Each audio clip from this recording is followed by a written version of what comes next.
Hello and welcome to Health Professional Radio. I'm your host, Neal Howard. Thank you for joining us.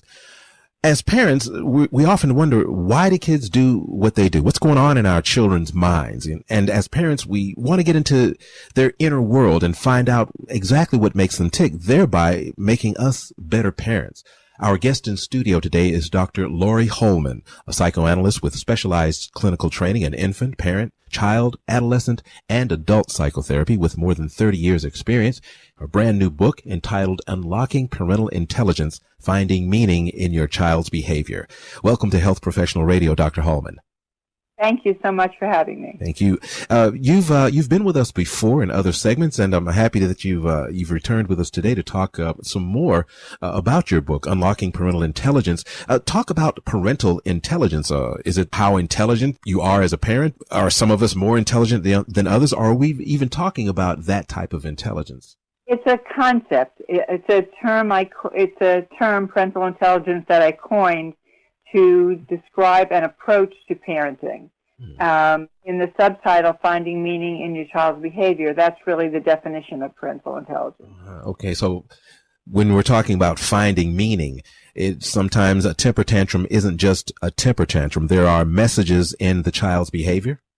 Exactly. In other words, you take 10 kids with temper tantrums at 2 years old, or 2 and 6 and 10 and 15, and the meaning behind the temper tantrum is different for each child, depending on what they're going through inside of themselves. In fact, the temper tantrum is a great example because it's so dramatic, and it's such a picture of disorganization. And I like the word disorganization because the child is really in a state of mind where they're not thinking. They're just in action, in motion. And if you think of that as a painting, as a picture, what goes on inside of them is disorganized. And you want to help them organize and regulate those emotions that have become dysregulated.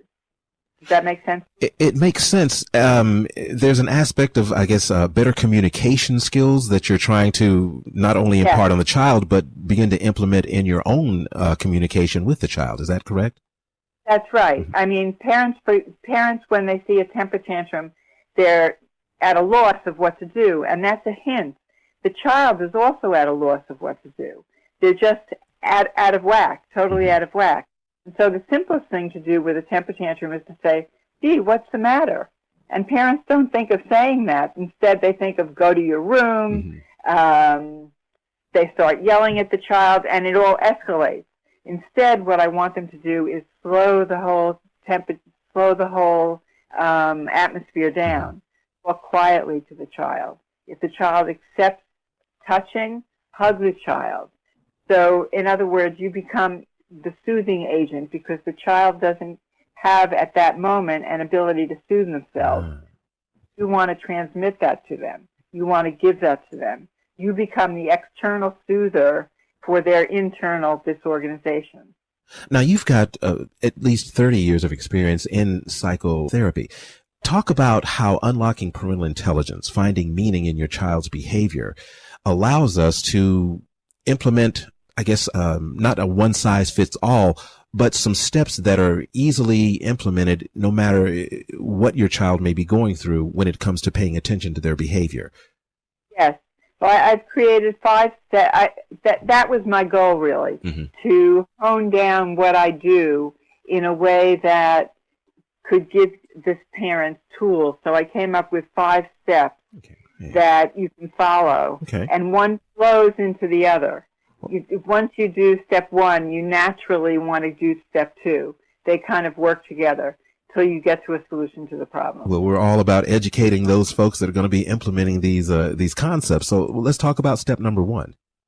Okay, step 1, I think that parents learn best through storytelling, just as kids do. So I'm going to tell you a story about a little boy called Clive with his identical twin brother, Ari, and they're 6 years old. And Clive is a good kid. They're in kindergarten, and the teacher is surprised to see that Clive is hitting his brother.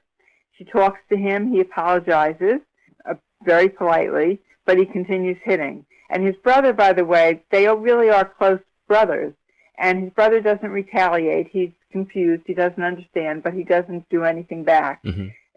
He tries to take something away, which is very natural. You try to do something about it right away, and she takes away the privilege of painting, his favorite activity. But that fails. It doesn't work because she doesn't really understand what's going on yet. So she talks with the parents, and the mother admits that hitting is happening at home. So they decide that they're going to use parental intelligence. And the first step is called stepping back, which means beginning the search for meaning behind the hitting so that you eventually get to a solution. It means slowing down, pausing, taking no action with your child, taking time to think, review the behavior. You go over what your child did, when he did it. You look for a sequence and track the behavior. What's important is that you suspend your judgment as you accept that what happened may be meaningful. It means suspending judgment not only about your child's behavior, but also about your parenting behavior. It gives you permission, and I really want to highlight this, it gives you permission to not know what to do. Because we feel, as parents, we never want to feel like we're stupid. We don't want to feel that, and we don't want to transmit that to the kid. Right, but instead I want you to think of that as normal, that you see something, you don't understand it, so of course you don't know what to do. You know, I was watching a sitcom on a medical show, and the doctor says to the patient, who's very reluctant and difficult, if you don't tell me your symptoms, if you don't tell me what's wrong, how do I know how to treat you? And it's the same idea. If you don't understand what's going on, how can the parent know what to do? It's just not possible. If you don't understand something, how in the world can you know what to do about it? So stepping back allows you to say that to yourself. This is normal. I don't understand. I'm going to take my time now and try to understand. Nothing terrible is happening. And I mean, if there's something dangerous happening, obviously you have to stop it. But that's not the case in this situation. So it flows right into, each step flows into the next. Yes. What you find, first of all, is that by stepping back, the parents take their time and there's a calming effect on them. And so there's a calming effect on the child. So to return to Clive and Dad, stepping back led Clive's dad to realize that the hitting started after he began taking long business trips. And he wondered if that had anything to do with it. He also realized Clive hit his brother after Dad spent time with Ari alone. After a bike ride with Ari, Clive hit Ari. After watching TV together, Clive hit Ari. And so he began to see this pattern. And all that was learned from stepping back. And so after he did that, the next natural step is to start thinking about how you feel. And this is called step 2, self-reflecting. And it entails thinking about your feelings and your reactions to the situation. And in other words, you're allowed to stop and think, how do I feel when this happens? What is it like? And learn from your feelings. Clive's dad realized that since Clive was an infant, he was less robust than his twin. In fact, Clive was in the NICU, the infant care unit, because he was a more fragile infant. And Dad took a back seat to his care, leaving Clive to his wife. And as the years rolled by, Dad persisted, and Dad was closer to Ari. So reflecting on his feelings in the present situation, Dad realized that Clive was distant before and after those business trips. It dawned on him that he faced his feelings, which is something he really didn't do. This was not a mushy dad. You know, he wasn't the type that really thought about his feelings. So this was new for him. But he realized that he felt rebuffed and rejected by Clive. He'd come home from a trip, and Clive would kind of back off and go in another room. Or he'd leave for the trip, and Ari would run up and say, "Oh, Daddy, I'm going to miss you," and hug him. Clive wasn't doing that. And he started realizing that he was feeling rejected by Clive, and he wondered if he was feeling rejected. Was that a clue to how Clive was feeling? Okay, so putting himself in his son's position. Exactly. Okay. And that rolls into step 3. Yes. Now, step 3 is really the crux of the matter for Clive and Dad, because it opens Dad's eyes to what is Clive's point of view about his life at the time. So understanding your child's point of view is crucial. So one day, Clive was supposed to be doing his reading homework, and Dad happened to see he was making a picture on the computer. He didn't even know he knew how to use Microsoft Paint computer. And he came over, and he was really interested. And in the book, actually, you can see the painting. But it suffices now for me just to describe it to you. Mm-hmm.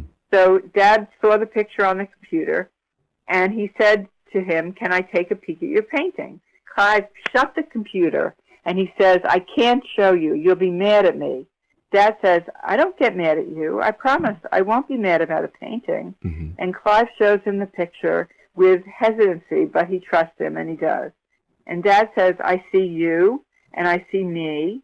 What am I doing? Can you tell me?" Mm-hmm. And Clive, in the picture, Clive is sitting at a desk doing his homework, and Dad's back is to him, and he's walking away. Oh. So Dad says, "What am I doing? Can you tell me?" And Clive says, "You're going away for a long time." And Dad says, "Okay, where am I going?" Now Dad's very curious, but he's also getting a little worried. Mm-hmm. And Clive says, "I don't know. You're going away because I'm bad. My teacher thinks I'm bad." Clive climbs on Dad's lap, something he never really does. That's more of a mommy thing. Mm-hmm. And Dad feels really close to his son now. And he says, "Why, Clive, does the teacher think you're bad?" And Clive says, "Because I hit Ari. That's really bad. And you went away, far away." Dad says, "Clive, do you think I went away because you hit Ari?" Clive says, "No. You went away because I can't read. You like smart boys like Ari who can read." Now Dad understood what was on Clive's mind, and he clarified. He knew he had to very carefully. And he said, "Clive, I went away to make money for all of us, not because you don't read yet. I never go away because I don't like you. I love you. Lots of kids don't read in kindergarten. It's not a race to see who can read first. You're such a great son."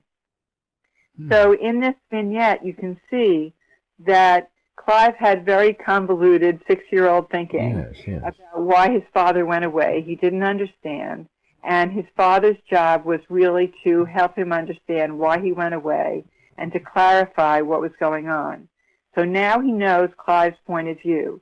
He knows the meaning behind the behavior. Not only does he know what's behind his behavior, but he knows what the alarms going off in his head were trying to tell him at the same time. So it was unlocked, as your title suggests, unlocking parental intelligence, finding meaning in your child's behavior. Yes, exactly, precisely. As we wrap up this segment, let's talk a little bit about just shifting gears a bit about chapter 12 in your book, the meeting ground in part 3, the future. Yes. Okay. I had to think what chapter 12 was. Chapter 12 is the idea that if we had gone through the whole sequence, you'd see that how they solved their problems, and they had a meeting ground. The parents and the child have a meeting ground. They get to know each other better, and this sets the tone for future problems that they have. It also has another meaning, which is somewhat political. My son, the younger son I was telling you about, he had the idea that a child who is raised this way, and this fits him, so it's natural that he would think this, learns how to be empathic. They learn from their parents how to think from other points of view and to understand that people have different opinions and ideas that they need to understand that might be different from their own. And it teaches a child really how to think. And his thought was that if a child were so inclined to become a leader, that this is the kind of child rearing that would lead someone to become a diplomat or a negotiator. You know, we have a lot of political campaigns going on right now in our country. Yeah, absolutely. But we can see, if we think about it, you know, which candidate, I'm not asking you to answer this question, but we ask ourselves, which candidate can think from another country's point of view? Who can go to Africa and think from that person's point of view? Who can go to Australia? Who can go to China? If you want to negotiate and understand someone and work out a global solution, you have to be able to think from their point of view. Absolutely. And his point was that if you're raised with parental intelligence, the future of the world, now, of course, it sounds kind of grandiose, but if you think about it, if the future of the world would be in much better hands if everybody could really try to understand the meaning behind the behavior of everyone else. That's a noble and I guess almost sounds impossible, almost too good to be true to be raised like that and to have everyone have these practices implemented in their rearing. Yeah, it does. It is grand, but that was his hope. He's an optimistic fellow. Absolutely. You've been listening to Health Professional Radio. I'm your host, Neal Howard, and we've been in studio with Dr. Laurie Hollman, internationally acclaimed parenting expert with over 30 years of treating infants, children, teens, and adults with extensive writing experience as well on parenting, including the Psychoanalytic Study of the Child, the International Infant Observation, Mom's Magazine, the Huffington Post, among many, many others, reaching over 20,000 parents a month. She's been on the faculty of the New York University and the Society of Psychoanalytic Study and Research and others teaching psychotherapy. And she's been with us this afternoon to talk about her new book, Unlocking Parental Intelligence, Finding Meaning in Your Child's Behavior, and giving us just a glimpse into maybe the future of this new concept of parental intelligence. It's been great having you here with us today, Dr. Hollman. Thank you so much. Transcripts and audio of this program are available at healthprofessionalradio.com.au and also at hpr.fm, and you can subscribe to this podcast on iTunes.